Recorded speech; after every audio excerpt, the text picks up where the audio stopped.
hermano, es importante, hermanos, recordar lo que hemos venido estudiando para que tenga sentido. Cuando uno estudia estos pasajes por separado, puede uno no comprenderlos o hasta distorsionarlos. Nosotros venimos viendo, mis hermanos, varias enseñanzas del Señor Jesús. En el capítulo 15 vimos 3 enseñanzas preciosas acerca del gozo del Señor, de cómo Él recibe a aquellos pecadores que se arrepienten, se goza por ellos, pero Él quiere un verdadero arrepentimiento. Él quiere vidas transformadas, Él quiere que vengan a Él, pero no de cualquier manera, sino que vengan a Él en fe y arrepentimiento.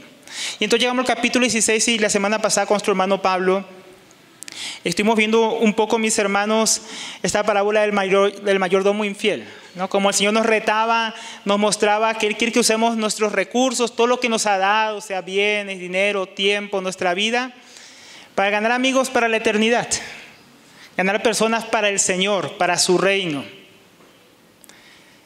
por aquella obra grandiosa que ha hecho a través de su Hijo. Él quiere que invirtamos nuestras vidas para ganar a otros para su reino. Y ahora, mis hermanos, aquí muestra como la secuela del pasaje, pero el Señor realmente pareciera que fuera a hablarnos de otros temas. Él sigue realmente profundizando en varios aspectos, tanto aquí como en la siguiente parábola que veremos con ayuda del Señor la semana que viene. El tema sigue, solo que el Señor como que amplía ciertas áreas de su enseñanza. El último que venía hablando era que no podemos servir a dos señores, ¿no? Después la parábola mayordomo infiel, él termina llegando a una resolución. Termina concluyendo la parábola con una enseñanza de que no se pueden servir a dos señores, no se puede servir a Dios y a las riquezas. Y ahí es donde llegamos a este conflicto. Vimos con el hermano Pablo al final que ellos se burlaban del Señor, se burlaban de su enseñanza y eso nos confrontaba a qué actitud tenemos nosotros con la palabra. Pero lo que vamos a ver hoy también está dentro de ese mismo asunto de que ellos estaban burlando. El Señor va a confrontar a los fariseos que se burlaban, porque hoy también hay muchos que se burlan, hermanos. Hay muchos que no comprenden la palabra del Señor o la rechazan o quieren evadirla de alguna manera. El hombre, especialmente el hombre sin Dios, vive como escapando de Dios. Él quiere ver cómo puede hacer para evitar la verdad. Si uno lee Romanos capítulo 1 dice que el hombre restringe la verdad. La verdad de Dios que es evidente a todos, el hombre no la quiere recibir. El hombre huye de ella de todas las maneras posibles. El hombre quiere restringirla y eso es lo que vamos a ver hoy. Hoy vamos a ver que el Señor quiere que dejemos de intentar evadir su palabra para que entendamos que no podemos eludir su palabra con nuestra propia justicia, que no podemos eludir su palabra por medio de la gracia de Dios y tampoco podemos eludir su palabra por medio de acomodarla a nuestras vidas, hermanos. El Señor quiere que entendamos esto. Él quiere que guardemos su palabra para que en lugar de resistirla, la recibamos y nos dejemos transformar por ella. Eso es lo que el Señor quiere. Entonces vamos a comenzar a ver este asunto, mis hermanos. Como decimos, el asunto principal es que el Señor quiere que dejemos de eludir su palabra. Porque así como el hombre natural la elude, muchas veces nosotros también queremos eludir la palabra de Dios y sus implicaciones para nuestras vidas. No nos gusta lo que ella dice, porque a veces nos confronta. Entonces lo primero es que no podemos eludir su palabra con nuestra justicia propia. En el versículo 14 leíamos que los fariseos eran amantes, filarguros, amantes de las riquezas. Y ellos, oyendo todas estas cosas, se burlaban de él. ¿Qué es lo que ellos estaban oyendo? Como decíamos, ellos estaban oyendo que hay que usar estas ganancias injustas de este mundo para ganar amigos para la eternidad. Y que ningún siervo puede servir a dos señores porque aborrecerá a uno y amará a otro. Se apegará a uno y despreciará al otro. No puede servir a Dios y a las riquezas. Sin embargo, los fariseos nos dicen aquí que ellos amaban a Mamón. Amaban las riquezas. Esa palabra en hebreo, hasta el día de hoy se usa la palabra amón para hablar de cantidad. Entonces, mamón es como tener abundancia de recursos. Y a ellos como que les gustaba esto, les gustaba tener abundancia de riquezas. Ellos no lo veían como algo malo o contradictorio con el amor debido a Dios y el servicio que Dios demandaba. Ellos decían, no, yo puedo amar a Dios y puedo amar a las riquezas. ¿Qué es esto que está diciendo Jesús? ¿Qué es esto que le está diciendo? Les causaba gracia. Decían, no, pero mi vida no es así. Yo puedo amar las riquezas y también sirvo a Dios. Así eran muchos los fariseos. Pues oían todas esas cosas y se burlaban. Veíamos que esa palabra burlarse es como que desdeñaban, que tenían en poco la palabra de Dios. Me pareció interesante encontrar un diccionario, porque uno diría, ¿cómo Lucas sabía que ellos estaban burlando del Señor? ¿Cómo sabía que no? Una risa nerviosa. ¿Cómo él sabía estas cosas? Y es interesante que algunos diccionarios dicen que esto se podía ver en las personas porque la persona burlona o que desdeñaba levantaba la nariz como, ¿no? Como, ¿cómo va a ser eso así? Era como típico de esa época, mostrar así el desprecio o tener en poco a alguien o algo que se estaba diciendo. Entonces ellos estaban teniendo en poco lo que el Señor decía, ellos se burlaban, ellos decían, eso no es tan así como Él dice. Esa raíz de esa palabra también habla de orgullo. Entonces ellos estaban refiriendo con orgullo lo que el Señor decía. Él dijo, no se puede servir a Dios y a las riquezas, pero yo hago ambas cosas y no veo nada malo en eso. Y el fariseo, mi hermano, fue una viva imagen del hombre que dice amar a Dios, pero secretamente ama las riquezas y desprecia a Dios. Porque como dice el Señor Jesús, no se puede amar a los dos por igual. No se puede servir a los dos por igual. A uno tienes que despreciar. Aquí ellos estaban tomando una decisión. Ellos amaban las riquezas y estaban despreciando a Dios en el Hijo de Dios, que estaba ahí enseñándoles, que estaba confrontándoles. Y así son muchos hoy en día. Secretamente aman las riquezas, aman este mundo, su estatus, su familia, su carrera, más de lo que aman a Dios. Y no ven ninguna contradicción con eso. Y cuando la palabra de Dios descubre su corazón amante del dinero, como estos hombres empiezan a desdeñar lo que Dios dice en su corazón, diciendo, no están así como dicen los hermanos. No, eso que hermanos leyeron la palabra, seguro lo malinterpretaron. No es que Abraham era rico. No es que Salomón era multimillonario. ¿Usted ha escuchado eso en algún lado de nuestros días, hermano? ¿No? En esos lugares que predican el evangelio de la prosperidad. Ellos desdeñan, los que predican el falso evangelio de la prosperidad, desdeñan la palabra de Dios. Ellos piensan que no hay ninguna contradicción, que Jesús vino a morir para hacernos ricos. Y se burlan de aquellos que predican el evangelio del arrepentimiento y la salvación por sola fe en Jesucristo. Porque ellos no entienden que para eso vino a morir Jesús, para dar vida eterna. Pero no, para muchos Dios vino para nuestra mejor vida ahora. Y cuando escuchan este tipo de mensajes dicen, no, qué exagerado. El hermano seguro está torciendo la Biblia porque eso no es tan así. Ese es el evangelio de la pobreza, dicen hoy en día. Entonces, mis hermanos, el amor al dinero por los bienes de este mundo, por lo que he conseguido o puedo llegar a conseguir, fácilmente puede hacer que nuestro corazón comience a despreciar la palabra de Dios y a acomodarla para no sentirnos expuestos por ella.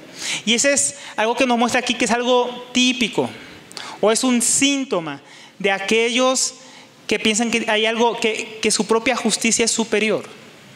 Cuando nosotros empezamos a desdeñar la palabra de Dios, ¿por qué es? Tal vez porque pensamos que nuestra opinión, que nuestros pensamientos, que lo que a nosotros nos parece está por encima de lo que Dios dice. Ellos estaban pensando que lo que ellos vivían y hacían estos fariseos estaba por encima de lo que el Señor Jesús estaba enseñando, por eso lo despreciaban. Y tenemos que tener mucho cuidado con nuestra actitud hacia la palabra de Dios, como veíamos la semana pasada al final de la enseñanza. Cuando pensamos que la palabra de Dios es un mero consejo anticuado, cuando pensamos que es irrelevante para nuestras vidas, que es algo muy antiguo, que ya pasó, que no se puede aplicar hoy a nosotros, cuando pensamos que otras personas, otras enseñanzas y lo que yo pienso está a la misma medida o aún por encima de la palabra de Dios. Por eso me pareció interesante esa palabra. Ellos desdeñaban, levantaban la nariz, se mostraban orgullosos delante de lo que el Hijo de Dios estaba enseñando. Entonces, cuando yo fui confrontado, cuando recibo la exhortación de Dios, ¿cómo reacciono? Empiezo a querer justificándome pensando que yo estoy por encima de la palabra de Dios, que mis opiniones están por encima de la palabra de Dios, que lo que el mundo dice, lo que otros dicen está por encima de su palabra. Eso es muy peligroso porque para eludir claramente la palabra de Dios comenzamos a cuestionarla. Nos parece más fácil rechazarla, nos parece más fácil burlarnos, reírnos de lo que ella dice o los hermanos dicen que dice la palabra de Dios. ¿Cuál es nuestra actitud? ¿Recibes la palabra de Dios o buscas esquivarla? Diciendo, eso no es para mí, eso es para otros. Empezamos a decir que eso no es tan así. Hermanos, la palabra de Dios dice cosas muy duras. La palabra de Dios nos confronta, la palabra de Dios a veces nos llama a ser radicales, ¿no? Cuando vemos los evangelios, como estamos viendo el evangelio de Juan, estamos viendo Lucas, ¿qué encontramos en el Señor Jesús? Arrepiéntanse o todos perecerán. Esfuércense por entrar por la puerta estrecha. No pueden amar a Dios y las riquezas. Jesús era muy radical. Y es por eso que nosotros buscamos eludir la palabra, hermanos. Por eso a veces que la menospreciamos. A veces nos podemos sentir insultados o denunciados por la palabra de Dios y no nos gusta, o culpables porque somos convencidos de nuestras faltas, o peor, que podemos hacer es tomar esta actitud de desprecio, hermanos, en esos casos. Es lo peor que podemos hacer, tener dureza de corazón, rechazo a la palabra, cuando lo que tenemos que hacer es cambiar nosotros. Cuando las personas del mundo escuchan estas cosas, mis hermanos, que nosotros enseñamos, que dice la palabra de Dios, por ejemplo, Jesús es el camino, la verdad y la vida. Nadie puede ir al Padre si no es por medio de Él. Pensamos que eso ofende al mundo. El mundo quiere esquivar la verdad y a veces nosotros también queremos esquivar hasta hablar la verdad. Decir cosas como esas. Cuando se predica que fuera de Cristo no hay salvación, solo hay condenación. Cuando se proclama que sin santidad nadie verá a Dios, eso a nadie le gusta, hermanos. El hombre intenta esquivarla y a veces nosotros buscamos esquivarla para nosotros o aún nos avergonzamos hasta de predicarla. Es terrible que cada vez encontramos más cristianos o supuestos cristianos con esa misma actitud. Buscan eludir la verdad incómoda de las Escrituras para que no se burlen de nosotros. Para no parecer fanáticos, para no hacer sentir mal o condenado a nadie. El otro día un hermano me preguntaba, pero hermano, ¿y los que mueren sin conocer a Dios? O si uno muere después de conocer a Dios, Dios ya no da ninguna oportunidad. No puedo creer que Dios ya no dé oportunidad. Y me lo decía un líder cristiano. Yo decía, hermano, le dice que después de la muerte el juicio y para la condenación o para la vida eterna. Y nos cuesta recibir esas verdades porque son muy incómodas para nosotros. Verdades es que el mundo se burla y a veces nosotros también nos queremos burlar. Queremos ser cristianos políticamente correctos. Pero si buscamos eso, vamos a buscar eludir la verdad que nos confronta, teniéndola en poco, menospreciándola. El Señor Jesús no era así, mis hermanos. O sirven a Dios o sirven a las riquezas. Él nunca eludió la verdad dolorosa, triste, difícil, por más que así fuera. Él nunca eludió decir la verdad a la gente. Como lo vimos en el Evangelio de Juan. Él lo decía en verdad, con verdad y en amor. Pero lo decía. No lo evitaba. Por eso el apóstol Pablo podía decir, porque tenía esa misma actitud, no me avergüenzo del Evangelio. Había mucha gente que menospreciaba al apóstol Pablo cuando predicaba el Evangelio. Decía, a mí no me da vergüenza. A veces nosotros somos los que nos avergonzamos de Él. Pero no podemos eludir la palabra, mis hermanos. No podemos eludirla con nuestra propia justicia despreciándola. No podemos eludirla tampoco justificándonos a nosotros mismos. Versículo 15. Él les dijo, ustedes son los que se justifican a ustedes mismos ante o delante de los hombres. ¿Qué es justificar en este contexto? Justificar aquí es declararse justos. Ellos decían que eran justos ante los ojos de los hombres. Ellos se mostraban como justos, como personas que declaraban su propia justicia delante de aquellos que los observaban. Esos fariseos no solo se burlaban de un poco la enseñanza del Señor, sino que declaraban que ellos mismos eran justos. A ellos les encantaba mostrarse justos delante de las personas. Tenemos muchos ejemplos en la Biblia de esos fariseos que hacían estas cosas. Por ejemplo, en Marcos 7, versículo 9 dice, también les decía el Señor Jesús, astutamente violáis el mandamiento de Dios para guardar vuestra tradición. Porque Moisés dijo, honra a tu padre y a tu madre, y a que hable mal de su padre o de su madre, que muera. Pero ustedes dicen, si un hombre dice al padre o a la madre cualquier cosa con la que pudiera ayudarte, es corbán, es decir, sacrificio a Dios, ya no le dejáis nada en favor de su padre o de su madre, invalidando así la palabra de Dios por vuestra tradición, la cual habéis transmitido, y hacéis muchas cosas semejantes a estas. Así eran los fariseos. Ellos incumplían la palabra de Dios, pero al mismo tiempo decían, no, yo no te puedo ayudar, papá, mamá, porque fui un hombre muy justo. Yo llevo todo lo que tengo, se lo doy a Dios. Así ellos se justificaban a ellos mismos cuando pecaban. Porque la Biblia decía que tenían que honrar a padre y madre, y ellos no los honraban. Eso hubiera sido practicar la justicia. Pero ellos decían los hombres, yo soy un hombre justo. No, yo doy a mi papá y mi mamá, pero yo doy todo a Dios. Yo amo a Dios, yo sirvo a Dios. Eran hipócritas que decían que eran justos. Ellos buscaban evitar la ley de Dios, la palabra de Dios, por medio de decir que cumplían con Dios al cumplir su tradición. Y que estaban bien por eso con Dios. Ponían a la par la interpretación correcta de la palabra de Dios con su propia tradición. Entonces, así ellos violaban la palabra de Dios. Pero de todas maneras decían que estaba bien. Al punto que si la palabra de Dios los acusaba, ellos se burlaban y le tenían en poco, como en esta ocasión. Porque según ellos nada malo había. Otra vez, el servir a Dios es la riqueza, no pasa nada. Yo puedo hacer todo. Hermanos, pero esto también se aplica a nosotros. ¿Algunos han escuchado frases como estas, hermanos? Porque dijo, listo, nosotros somos justificados por la fe en Jesucristo. Pero a veces nosotros buscamos justificaciones para no obedecer a Dios, para sentirnos bien con nuestra desobediencia a Dios. Usted ha escuchado, por ejemplo, no me congrego, porque Dios está en todos lados. Dios es omnipresente. No, ¿para qué me voy a ir allá, hermano, hasta la reunión? Queda tan lejos. No, yo me quedo y busco a Dios en mi casa. ¿Es cierto que Dios está en todos lados? Sí. ¿Pero eso invalida que hay que congregarse? No. Entonces nosotros creamos también nuestras propias tradiciones para invalidar la palabra de Dios y justificarnos, mostrarnos justos delante de los hombres, en vez de decir, no, me da pereza congregarme. En vez de mostrar el pecado que hay en mi vida. O no tengo tiempo para orar, porque en mi casa, para dedicarle un tiempo al Señor, porque, hermano, yo puedo orar en cualquier lado. Yo puedo orar en el trabajo, yo puedo orar en el bus. Podemos hacer esas cosas, sí, hermanos. Pero eso significa que no tengamos que tener un tiempo todos los días de estar buscando al Señor en oración en el lugar secreto. Jesús lo enseñó. Pero así muchos cristianos tienen excusas para no orar. O algunos dicen, soy buena persona porque no he matado a nadie, ¿no? ¿Cuántos incrédulos usted ha escuchado diciendo eso? Entonces también el incrédulo quiere justificarse. Yo no he matado a nadie. Yo no he hecho nada malo digno del juicio de Dios. Y así buscan tapar todos sus demás pecados. O aquellos que dicen, cuando quiere uno confrontarlos con el Evangelio, no, es que todos somos hijos de Dios. Así buscan eludir su necesidad de salvación. ¿Por qué? Porque la mayoría de la gente es buena. Tú no sabes que todo el mundo es bueno. No, hay unos asesinos, violadores, pero todo el resto es bueno. Y así buscan sentirse bien en sus conciencias.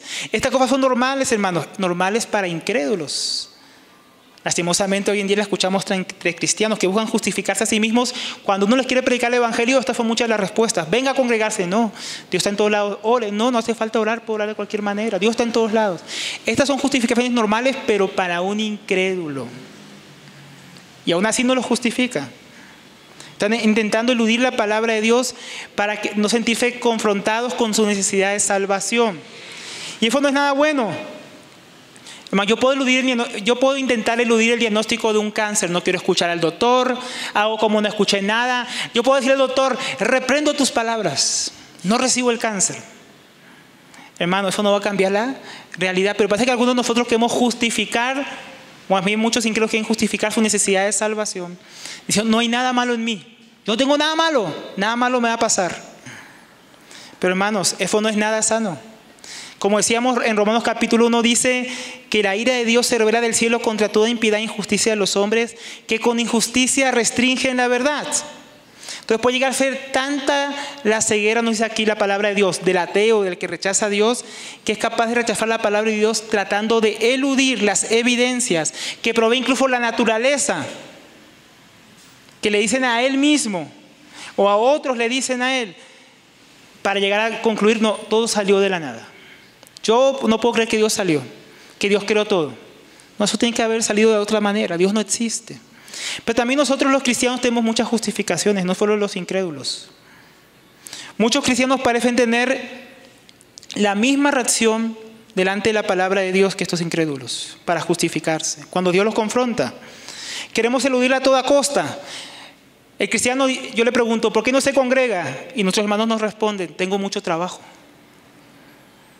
¿Por qué no oras y lees la Biblia? Es que, hermano, no tengo tiempo. ¿Por qué no te consagras?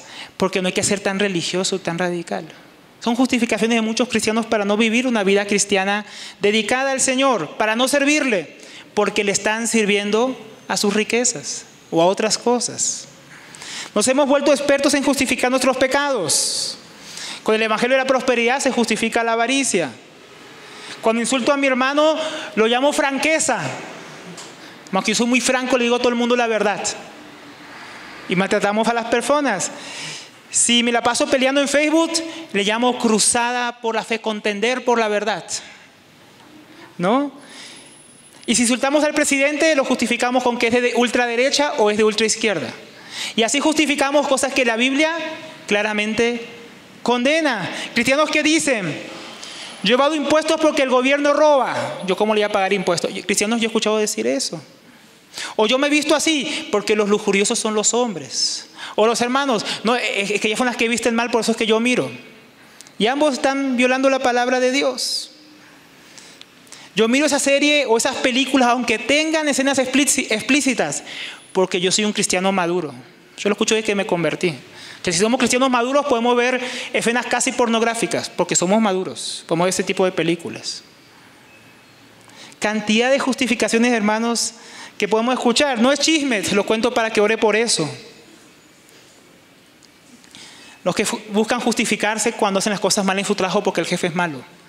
El jefe que maltrata a sus empleados porque ellos buscan sacar provecho de él, dicen. Los que justifican la infidelidad a la esposa o su maltrato. O los que justifican, mis hermanos, el descuidar a sus hijos. Todo hoy en día encontramos cómo justificarlo. Y podríamos seguir y seguir, hermanos. Escuchamos la enseñanza de la palabra y justificamos nuestra desobediencia diciendo que algún día voy a obedecer al Señor. O simplemente la escuchamos consolándonos al pensar que no fue tan terrible como la palabra de Dios señala. Tenemos muchas maneras como estas y otras, hermanos. Incluso podemos llegar a sentirnos tan mal con lo que hacemos que nos justificamos justificando a otros que lo hacen. Cristianos justificando mentiras, justificando maltratos, justificando los pecados de sus hijos. La justicia propia es una forma de intentar eludir el juicio de la palabra de Dios. Lo que la palabra de Dios claramente condena sobre nuestras vidas, prácticas y pecados que no se conforman a ella. Pero los incrédulos, mis hermanos, que siguen ese camino, terminan ¿dónde? En el infierno. Y los cristianos que siguen ese camino terminan en la hipocresía y en el tribunal de Cristo perdiendo recompensa. Entonces, esto no es nada bueno, hermano. Esto buscar, querer justificarnos a nosotros mismos, ¿no?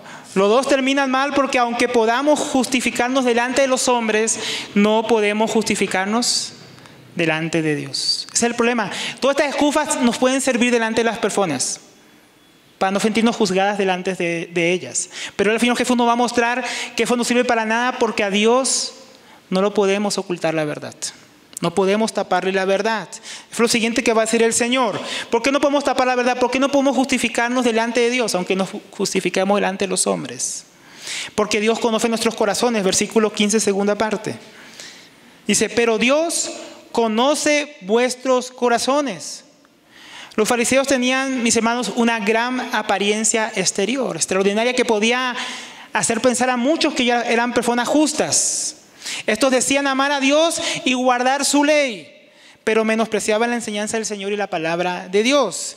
Y pregonaban delante de los hombres que su vida hipócrita era una vida justa, una vida que agradaba y servía fielmente a Dios. Pero esto de nada servía a Dios realmente, mis hermanos. Dios conocía sus corazones. Cuando Lucas escribió, los fariseos eran amantes del dinero. ¿Cómo sabía esto Lucas? Yo me lo preguntaba. ¿Cómo? Lucas ni siquiera estuvo ahí, hermanos, ¿verdad? ¿Cómo Lucas supo que ellos amaban? ¿Será que alguien se lo contó, alguien que se estuvo ahí? Y el que estuvo ahí, que le contó a Lucas, ¿cómo sabía que ellos amaban el dinero? Nosotros, muchas veces nos dicen, hermano, usted no puede juzgarme porque usted no puede ver mi corazón. ¿Cómo Lucas pudo ver el corazón de ellos? Era Dios, mis hermanos, aquí nos está mostrando la perspectiva de Dios. Dios sí sabía lo que había en el corazón. Y Dios mostró a Lucas, escribe esto así, Dios inspiró las escrituras.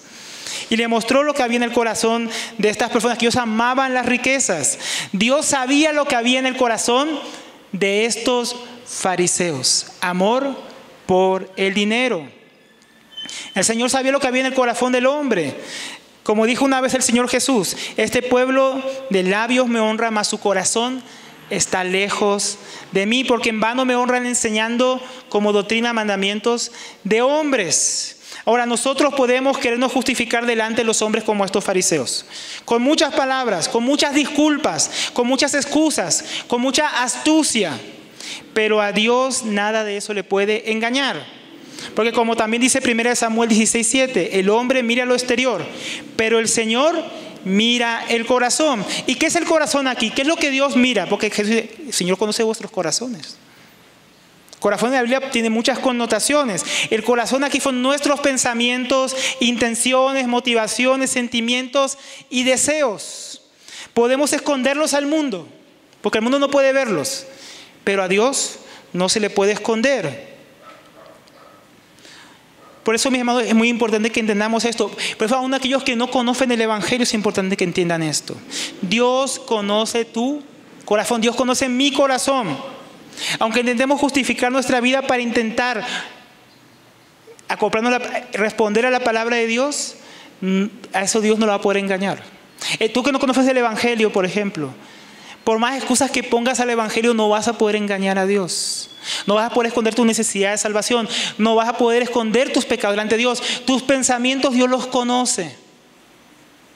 Los pecados, los tuyos y los míos, Dios los conoce. Dios conoce lo que motiva nuestras acciones. Dios conoce lo más profundo de nuestro ser y Él sabe que hay cosas terribles en el hombre, en el ser humano.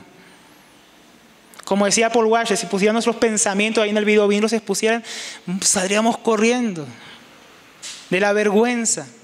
Entonces Dios conoce todas estas cosas, mis hermanos.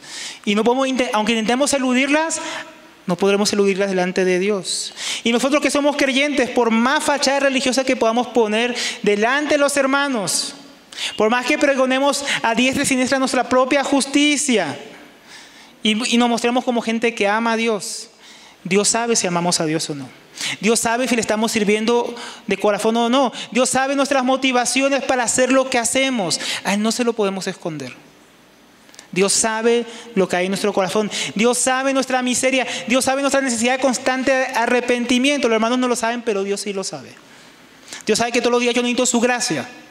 Dios sabe que yo lo ofendo muchas veces y ofendo a mis hermanos muchas veces. Dios lo sabe. Entonces, no tenemos que mostrar esa falsa justicia, porque a Dios eso no lo va a convencer. No sirve de nada fingir, no sirve de nada la apariencia y lo que hagamos creer a otros. Dios conoce el corazón. ¿Acaso no nos ha pasado eso aquí? Lo hemos hecho muchas veces. Cuando la palabra de Dios es predicada, pensamos que el hermano sabe. Pero no es que el hermano sabe, Dios sabe.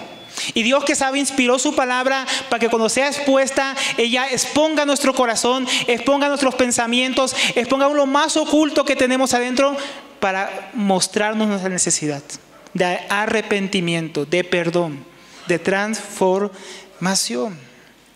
Hebreos 4:12 dice: porque la palabra de Dios es viva y eficaz y más cortante que cualquier espada de dos filos. ¿Por qué? Porque ella puede penetrar, hermano, hasta el corazón. Penetra hasta la división del alma y el espíritu, las coyunturas y los tuétanos, y es poderosa para discernir los pensamientos e intenciones del corazón. O sea, la palabra de Dios, hermanos, es capaz de entrar a lo que los hombres no pueden entrar y mostrarnos lo que los hombres no nos pueden mostrar. Nuestra condición, nuestra necesidad, lo que hay en nuestra alma. ¿Qué me motiva? La palabra de Dios me expone. ¿Qué hay en mis pensamientos? Dios lo expone. Por eso dice el versículo 13: no hay cosa creada oculta a su vista. No hay nada, hermanos, ni nuestro corazón. Todas las cosas están al descubierto y desnudas ante los ojos de aquel a quien tenemos que dar cuentas. Entonces Dios conoce y su palabra nos revela, nos expone, nos enseña cuando es leída y expuesta claramente, cuando es enseñada. Y ya nos muestra cuál es nuestra intención, cuál es nuestra motivación. Podemos intentar eludirla, pero Dios, que conoce nuestros corazones, la ha dejado de tal manera que ya siempre saca a luz lo que hay en nosotros, mis hermanos. Entonces tenemos que evitar ser confrontados por ella. Tenemos que exponernos a la palabra de Dios. Porque Dios, que sabe que en nuestro corazón, nos dejó su palabra para enseñarnos, para corregirnos, para redarguirnos, para instruirnos en justicia, para presentarnos delante de Él aptos para toda buena obra. Entonces tenemos que dejar que la palabra de Dios nos penetre en vez de rechazarla.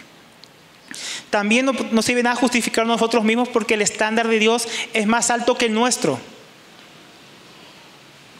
Ahí dice, porque en el versículo 15, porque lo que ante los hombres es de alta estima, abominable es delante de Dios. Los fariseos tenían en alta estima sus tradiciones, su justicia propia, sus rituales, sus obras. Ellos pensaban que por medio de ellas se aseguraban el cielo. Buscaban los primeros asientos en las sinagogas, extendían los flecos de sus mantos, les encantaba ser saludados en las plazas y ser llamados rabí. O como en la cena anterior que vimos en el capítulo 14, Jesús se quedaba viendo cómo ellos escogían los primeros puestos para sentarse en la mesa. Ellos se creían dignos de todo porque ante sus ojos ellos tenían grandes méritos delante de Dios. Porque se lavaban las manos conforme a las tradiciones de los ancianos, ayunaban 2 o 3 veces al día, a la semana, porque daban a Dios aquello con lo que podían ayudar a sus padres, porque eran meticulosos en diezmar cada grano, el eneldo, el comino, cada cosa. Eso los hacía ellos creerse justos, porque guardaban el día de reposo con tantas cosas que habían añadido, ¿no? Entonces, esto les hacía sentirse mejor y menos culpables delante de Dios y de su palabra, dignos de Dios. Ellos pensaban que si hoy morían, mañana los recibían en el cielo con las puertas abiertas. Por todo lo que ellos habían hecho, Dios se los debía. Y todo esto para Dios, que conocía sus corazones, no era más que abominable hipocresía delante de Dios. Esa palabra abominable, dice el diccionario, objeto de horror, cosa detestable, que produce asco o idolatría. O sea, es fuerte lo que dice el Señor. Lo que para los hombres es justicia, es como dice Isaías, que nuestras mejores obras son para Dios como trapos de inmundicia con la cual se limpiaba la sangre. Eso era para Dios. Eso es para Dios la justicia sublime de los hombres. Algo asqueroso, detestable, cosa de horror. O sea, estas palabras a mí me impresionaron cuando vi el diccionario, que a Dios le horroriza. Para que para nosotros es justicia, a Dios le horroriza, hermanos. A Dios le horroriza. ¿Se imagina eso?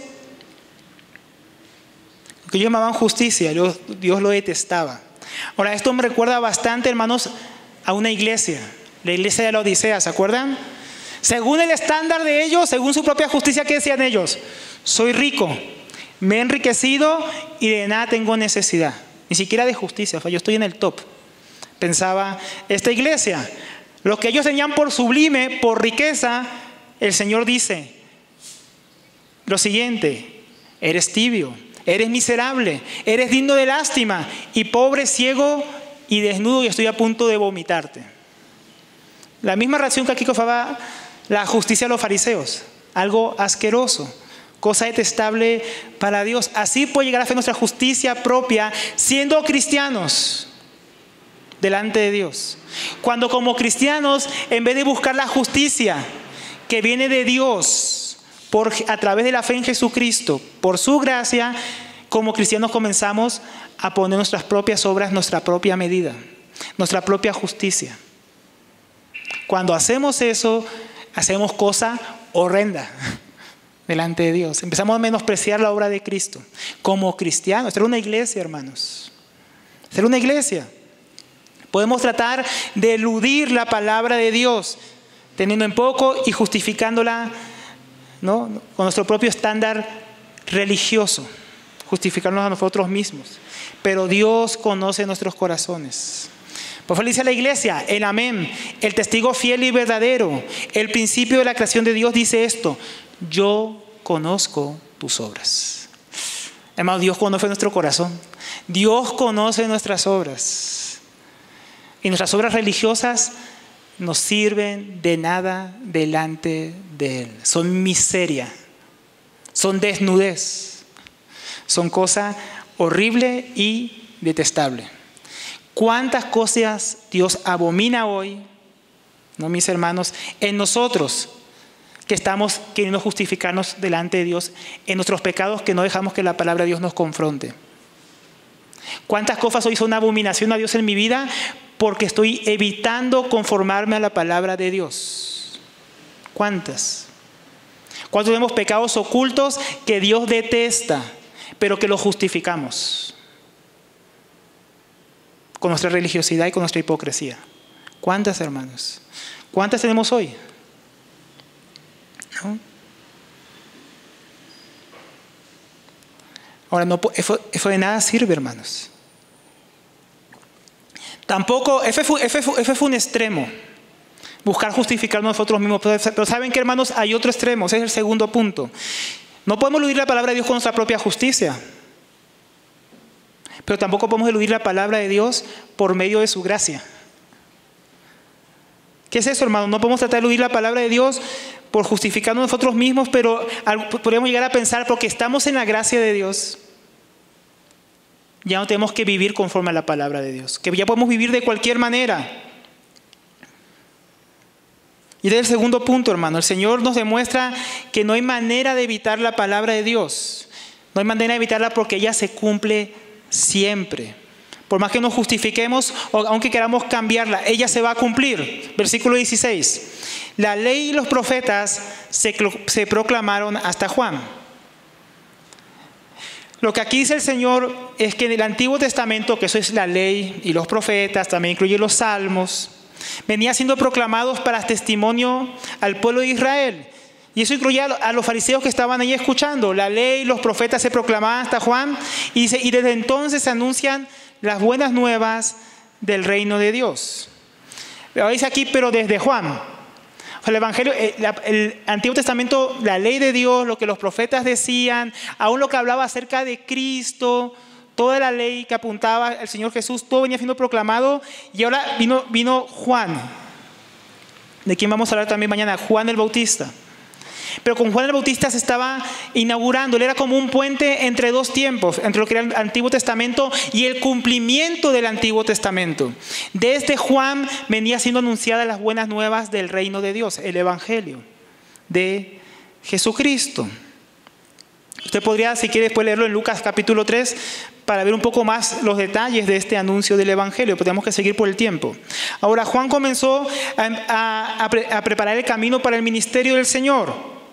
Luego el Señor Jesucristo empezó a proclamar el reino y enviar, como vimos en Lucas 10, a sus discípulos a proclamar que el reino de Dios se había acercado, que había llegado.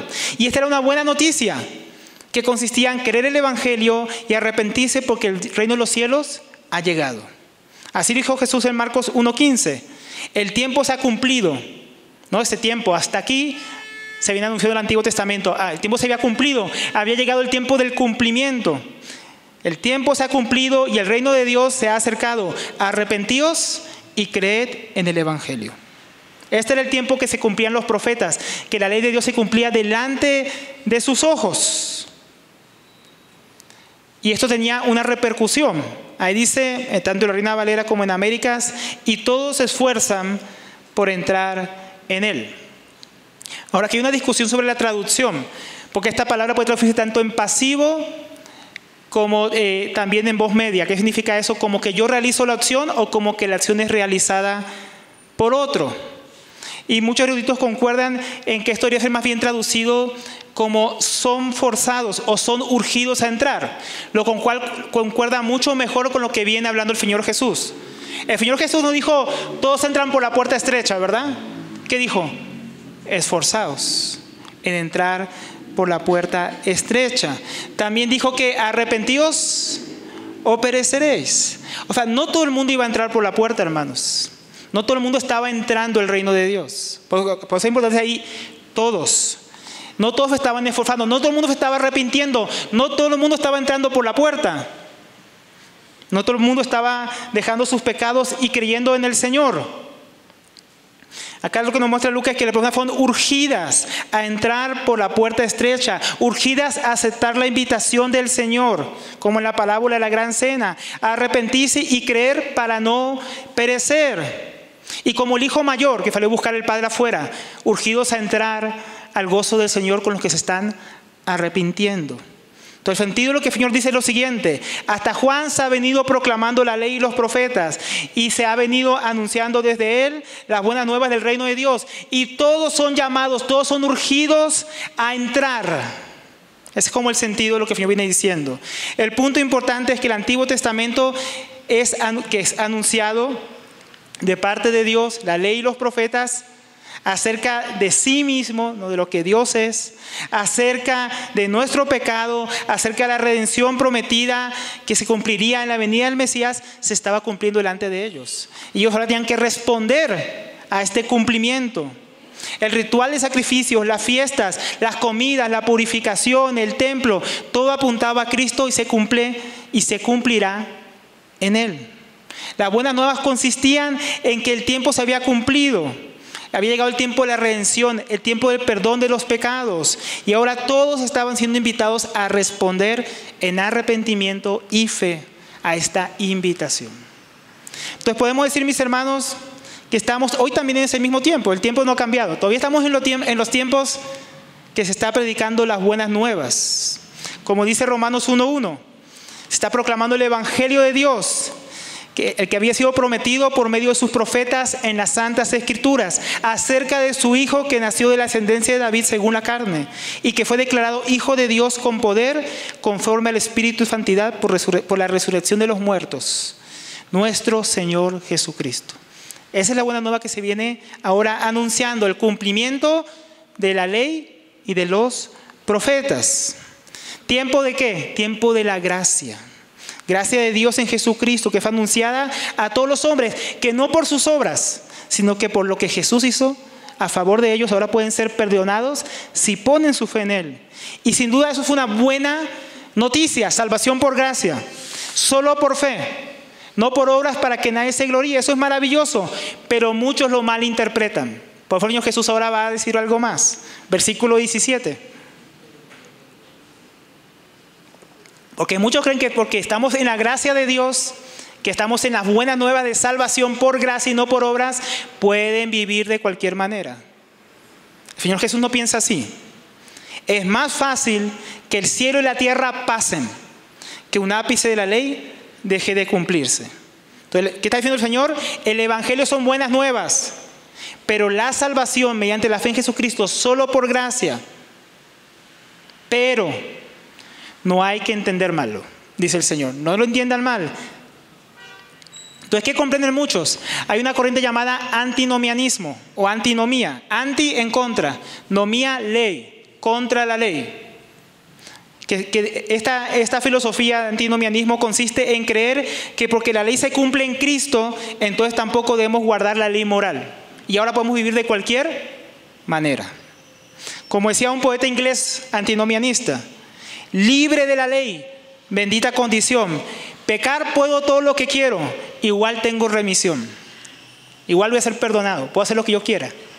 Esa es esa filosofía. Pero eso no es lo que enseña la Biblia, hermanos. Esto es un grave error, según dice el Señor. Es más fácil que pase el cielo. Es más fácil que pase la tierra, que una parte, un ápice, una tilde, una coma de la ley deje o se quede sin cumplirse. Para comprender qué hizo el Señor, aquí hay que definir un poco. Esa palabra pasen, esa palabra en griego significa figurativamente pasar, dejar de ser, desaparecer. También tenemos la palabra que se traduce como ápice, querán o queraya, que era una línea corta al final de los principales trazos de un carácter, de una letra. Es que en el hebreo hay palabras que se parecen mucho. Por ejemplo, la beb y la kaf, que son dos consonantes en el hebreo, que sería nuestra B y nuestra C, se parecen bastantes. La única diferencia es un pequeño trazo que es como una colita, como un ganchito. Y así hay bastantes palabras en el hebreo que solamente se diferencian por un minúsculo trazo.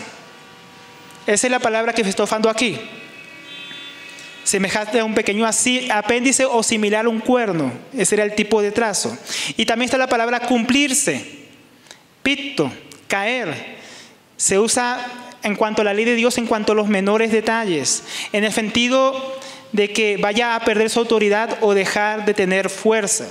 Entonces, ¿qué dice aquí el Señor? Habiendo definido estas palabras, es más fácil que la creación entera, el cielo y la tierra desaparecieran, pasaran, dejaran de ser, que la palabra de Dios, aún en su aspecto más pequeño, dejase de cumplirse. Entonces, el Nuevo Testamento no invalida el Antiguo Testamento, sino que lo lleva a su pleno cumplimiento. El Evangelio no invalida la ley de Dios. La ley de Dios sigue vigente. Sigue condenando a los hombres. Por eso es que la ley lo sigue llevando al Evangelio hasta el día de hoy. La ley sigue sirviendo para mostrar al pecador su necesidad de salvación. La ley ritual del Antiguo Testamento sigue sirviendo para enseñarnos la obra que Jesucristo vino a hacer. Aunque ya tengamos que cumplir la ley ritual y aquí estar comiendo como comen los judíos kosher y yendo al templo a sacrificar animales, la ley sigue vigente para su propósito, apuntar a Cristo y su obra. Y la ley moral sigue vigente para que vivamos de acuerdo a la palabra de Dios, para mostrarnos nuestra necesidad de perdón constante como cristianos y nuestra necesidad de santificación. Y ya sigue, mis hermanos. Entonces la gracia de Dios no sirve como un medio para eludir a Dios y su palabra. Es una mentira que Dios no juzga a nadie, de que Dios perdona a todos sin más, de que podemos vivir de cualquier manera, igual Dios nos ama. Y como Dios es amor, después de muerto perdonará todos mis pecados así como si nada y me permitirá entrar a su reino. Eso es una mentira de demonios que quiere engañar a los hombres para que un día despierten en la condenación eterna, mis hermanos. Ahora, tampoco es cierto, hermano, hermana, que como estamos en la gracia de Dios podemos vivir como queramos, que ya no es necesario obedecer la palabra de Dios, que como la salvación no es por obra podemos vivir de cualquier manera, que a Dios no le importa cómo vives, porque Él te ama y quiere que te realices y que tú seas feliz. Entonces haz lo que tú sientas en tu corazón. Eso es un engaño del diablo, que nosotros no debemos creer, mis hermanos. Es mentira. Una vida así solo puede estar inspirada por el mismo diablo. Una vida de esa manera, que no tiene en cuenta la palabra de Dios. Primera de Juan 1:8 dice, si decimos que no tenemos pecado, es que ya no hay ley, hermanos. Ya no hay pecado. Nos engañamos a nosotros mismos y la verdad de Dios no está en nosotros. ¿Saben quiénes enseñan este tipo de doctrina? La secta, ¿se acuerdan de esa secta de José Luis de Miranda, que ahora tiene su esposa, que se hace llamar Melquisedec Lisbeth? Ellos enseñan que ya no hay pecado, que el diablo en la cruz fue destruido y ahora podemos vivir como queramos. Y se tatúan el 666 y viven en poliamor y con todos los tipos de pecados. Ese es este extremo, hermanos. La gente que dice que la palabra de Dios ya no está vigente. Se engañan a sí mismos y van a terminar en el lago de fuego, engañados. Tercero, no podemos eludir su palabra acomodándola a nosotros mismos. Versículo 18. Todo el que se divorcia de su mujer y se casa con otra, comete adulterio. El que se casa con la que está divorciada del marido, comete adulterio. Con este ejemplo, el Señor nos va a dar una lección, no sobre el divorcio, aunque esté usándolo como ejemplo, sino que pone esto como ejemplo para confrontar a los fariseos. El judaísmo de aquellos días, mis hermanos, era bien acomodado, como veíamos, para acomodar la palabra de Dios a sus tradiciones y a sus pensamientos. En Deuteronomio 24:1 dice, cuando alguno tomare mujer y se casare con ella, si no le agradare por haber cometido alguna cosa indecente, le escribirá carta de divorcio y se la entregará en su mano y la despedirá a su casa, o sea, se divorciará. La controversia en aquellos días giraba al entorno de este pasaje en la palabra que dice, si encontrares en ella cosa indecente, que también puede traducirse como algo deshonroso. Primero, algunos lo interpretaban como Hillel, que tenía una escuela de pensamiento aquellos días, que decían que esto podía interpretarse como cualquier cosa que disgustara al marido. Él decía, si tu esposa te quemó los huevos, pues así decirlo, los huevos fritos en la mañana te los quemó, divórciate, puedes divorciarte de ella. Hoy diríamos, si te planchó mal la camisa, divórciate. Si te miró feo y te reclamó por llegar tarde del trabajo, divórciate. Esa era la filosofía de aquellos días. Divórciate por lo que no te parezca de tu esposa. Así yo entendía esta palabra, algo indecente. Otra escuela de rabínica, la Shammai, entendía, no, es por pecado sexual. Ahora el Señor Jesús dejó en claro que lo segundo era lo correcto. En este pasaje, en Mateo 5:32 dice, yo os digo que el que se divorcia de su mujer, a no ser por causa de, la Biblia de las Américas traduce, infidelidad, la hace cometer adulterio, y cualquiera que se casa con esta mujer divorciada comete adulterio. Esa palabra infidelidad o fornicación en la Reina Valera es la palabra porneia, que puede traducirse como cualquier tipo de inmoralidad sexual. O sea, el Señor Jesús dio la verdadera interpretación de la palabra indecente de Deuteronomio 24. Esa palabra, si encuentras algo indecente, el Señor Jesús nos da la verdadera interpretación. Si encuentras algo inmoral en ella, puedes divorciarte. Si no, el que se casa con la divorciada comete adulterio. Y el que se divorcia de su esposa y se casa con otra, comete adulterio. Ahora, lo que está viendo el Señor es el asunto del divorcio y la manera como estaban practicando los fariseos y otros judíos de la época para confrontarlos. Ellos, en lugar de sujetarse a la palabra de Dios, a su ley, buscaban acomodarla para justificar sus pecados y decir que obedecían a Dios fielmente, porque Dios dijo que si encuentro cualquier cosa puedo divorciarme. Así que estoy bien. Ahora, ¿cómo aplicamos eso nosotros? Los que no caen en el extremo de justificarse a sí mismos por su propia justicia o de irse contra la ley de Dios diciendo que ya no está vigente, en antinomía, buscan eludirla acomodando sus propias vidas como estos fariseos, acomodando la palabra de Dios a sus vidas. De esa manera creen que van a poder eludir la palabra de Dios. En otros días muchos se divorcian también, por los mismos motivos que los fariseos se divorciaban. O sea, los tiempos no han cambiado, hermanos. Y esto lo dicen hasta cristianos. ¿Por qué se divorció? ¿O por qué se quiere divorciar? Y le dicen en consejería, porque no me hace feliz. Porque ya no lo amo. Porque ya no es la misma yo siento que ya no es la misma persona con la que me casé. Porque nuestro matrimonio se ha vuelto rutinario, se ha vuelto aburrido. En otras palabras, por cualquier cosa. Por cualquier cosa. Cualquier cosa, porque la pelea fue muy fuerte, porque los hijos, porque el trabajo, porque no sé qué. Por cualquier cosa la gente también quiere divorciarse. Y la palabra de Dios no ha cambiado. Y Jesús lo aclaró muy bien. A no ser por causa de fornicación, de pecado sexual, de inmoralidad sexual, no pueden divorciarse. 2000 años después los cristianos acomodando la palabra de Dios a sus vidas. Igual que los fariseos. Dios dijo, pero Dios quiere que yo sea feliz. Entonces yo reinterpreto aquí fornicación. Fornicación solamente es adulterio. O fornicación solamente es... Y empiezo a interpretarlo para acomodar la palabra de Dios a mi vida y justificar mis pecados. Y así creo que puedo esquivar la palabra de Dios. ¿No? Buscamos que la palabra de Dios se acomode, no solamente en esto.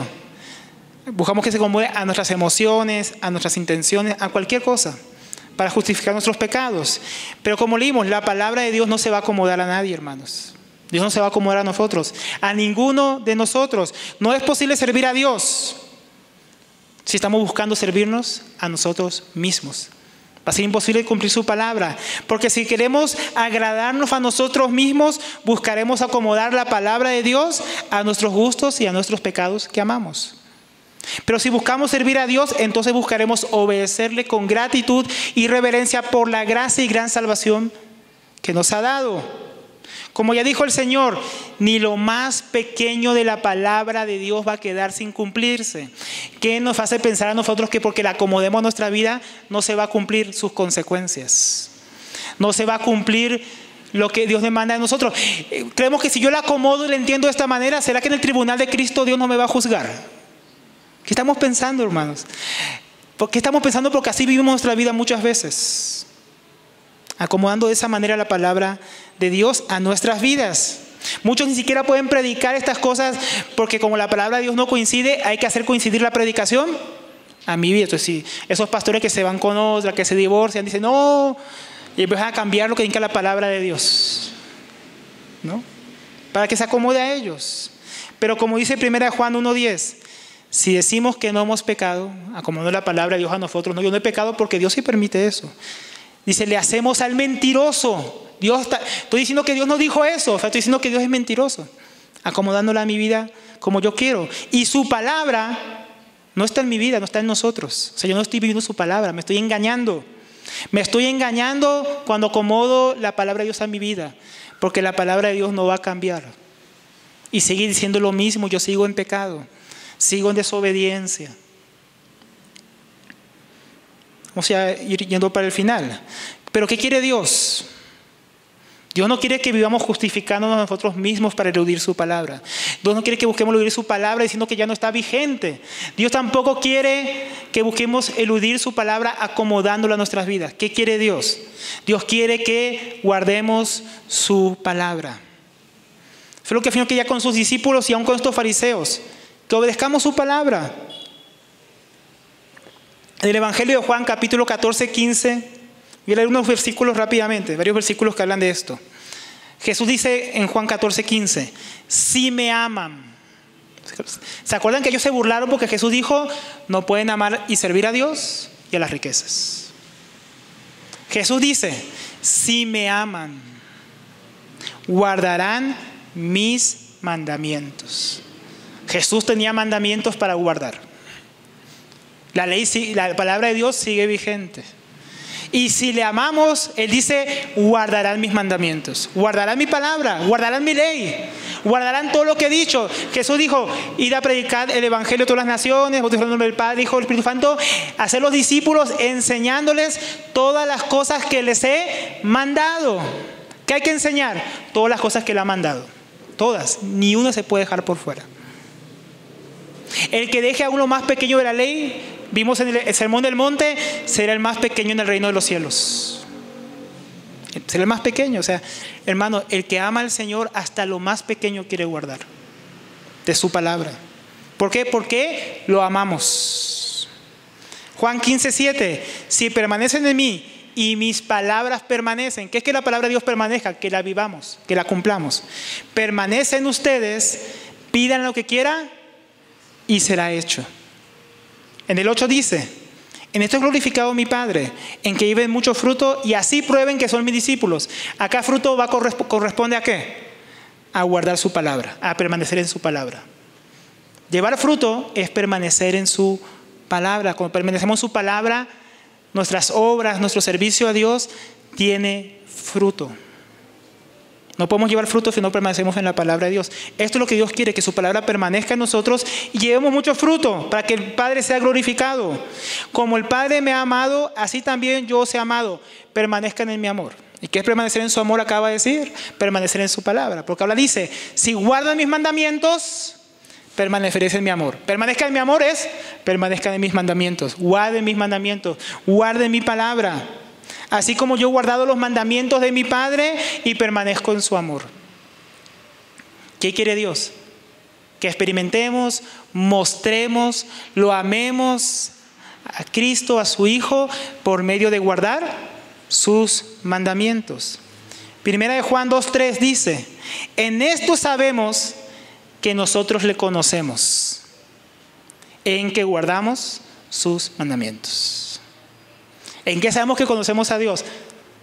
No en que lo acomodamos a nuestra propia vida, no en que yo me justifico, no en que rechazo su palabra, no, en que guardo sus mandamientos. Esto es lo que Juan entendió.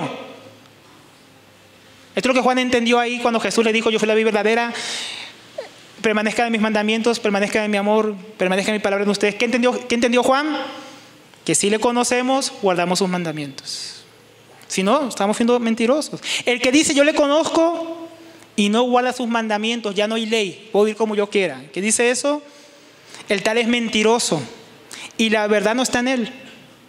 Pero el que guarda su palabra, o sea, el que la cumple, el que la vive, que la pone por obra, en verdaderamente el amor de Dios, como vimos ahí en Juan 15, porque permanece en su amor, el amor de Dios se ha perfeccionado. En eso sabemos que estamos en él. El que dice que permanece en él, y ya vimos que permanecer en él es permanecer en su palabra, guardar sus mandamientos, debe andar como él anduvo. Simple, hermanos, es lo que Dios quiere de nosotros. Tenemos que dejar de evitar la palabra de Dios en nuestras vidas. Tenemos que dejar de justificarnos. Tenemos que dejar de hacer como que no estuviera ahí o de acomodarla a nuestras vidas.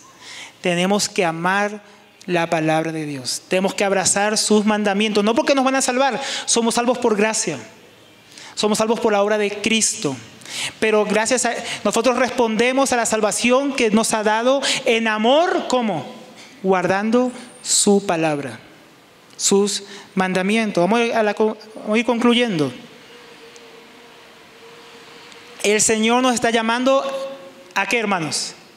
A dejar de eludir su palabra, a dejar de evitarla. Por medio de nuestra justicia propia, por medio de la gracia, de acomodar a nosotros mismos, porque Él quiere que guardemos su palabra. Su palabra no puede ser quebrantada. Ella se va a cumplir toda. Pero tenemos que guardarla, porque Dios conoce nuestros corazones. Él sabe nuestras necesidades. Él sabe, mis hermanos, cuando no estamos guardando su palabra, cuando buscamos lo nuestro propio. Él lo sabe. Pero Él no va a cambiar su palabra. Nosotros tenemos que cambiar. Porque Él quiere, mis hermanos, que la recibamos, que nuestra vida sea transformada. Y nuestro mayor ejemplo es Cristo.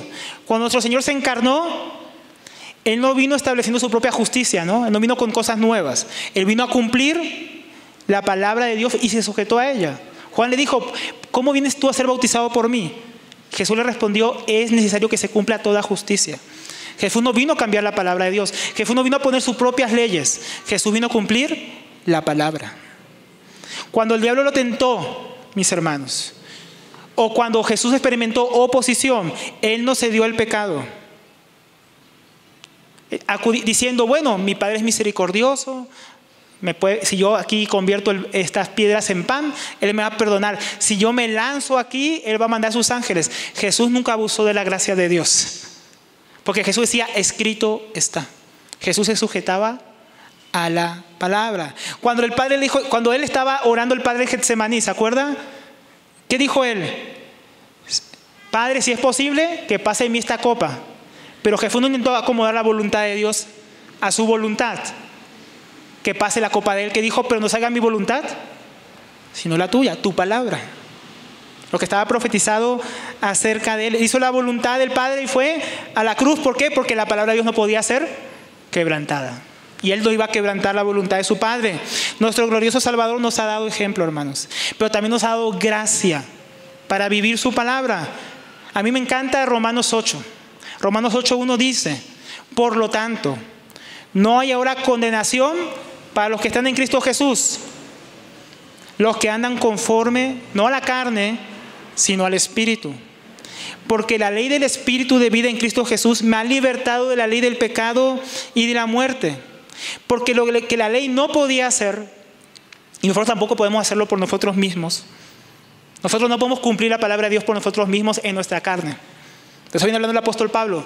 Él quería cumplir la ley de Dios, pero había una ley más fuerte en sus miembros que lo llevaba cautivo a la ley del pecado y de la muerte. Soy un miserable, pero doy gracias a Dios porque ahora estoy en la ley del Espíritu de vida en Cristo, lo cual me ha libertado de la ley del pecado y de la muerte.